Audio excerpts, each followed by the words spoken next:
So for writing today, I have a video for you guys that's all about writing a letter. Now, like I said last week, letter writing is very different than our typical paper writing that we do because it includes some extra things.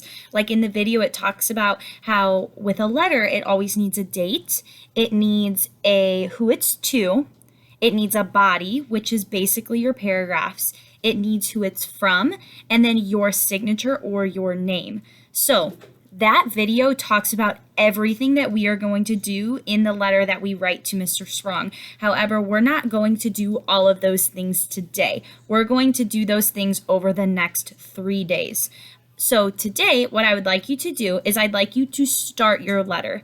Now, last week, you guys did your Oreo pre-writing. And in your Oreo pre-writing, you had, it had your opinion, your reason, an example, and then it had you do another reason, another example, and then close with your opinion again. So today, what I'd like you to do is take half of that pre-writing sheet and turn it into a letter. So I want you to put the date at the top of your document, who it's to. Now this is a formal letter because they talked about in the video how there's a difference between a formal and an informal letter. An informal letter would be to someone that maybe you talk to a lot, like a friend or a parent or a grandparent. Now, we do talk to Mr. Sprong a lot, but because we're trying to convince him what the best field trip is, you want to sound very professional and very formal. So you're going to have a formal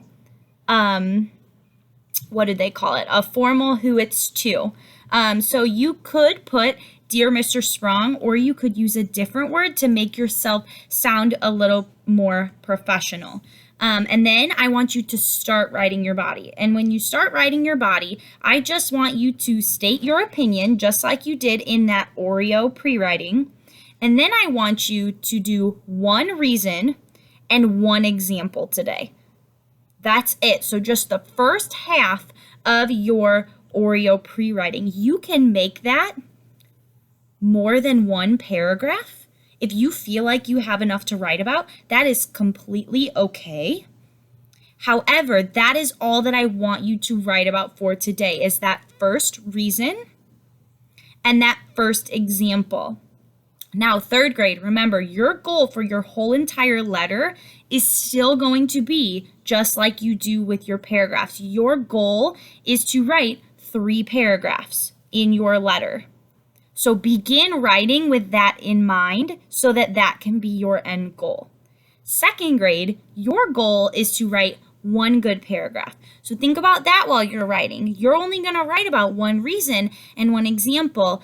So think about that. You can 100% most definitely write more than 1 paragraph if you are a second grader. However, we don't want you to write 3 not so good paragraphs. We want you to write at least 1 good paragraph. And then when you have that, you can continue writing more. Okay? So remember, if you have any questions, please reach out to me or Mr. Ray through an It's Learning message. And if you feel like you need to watch that video one more time about how to write a letter and what a letter needs and what is important in a letter, make sure to watch that video again.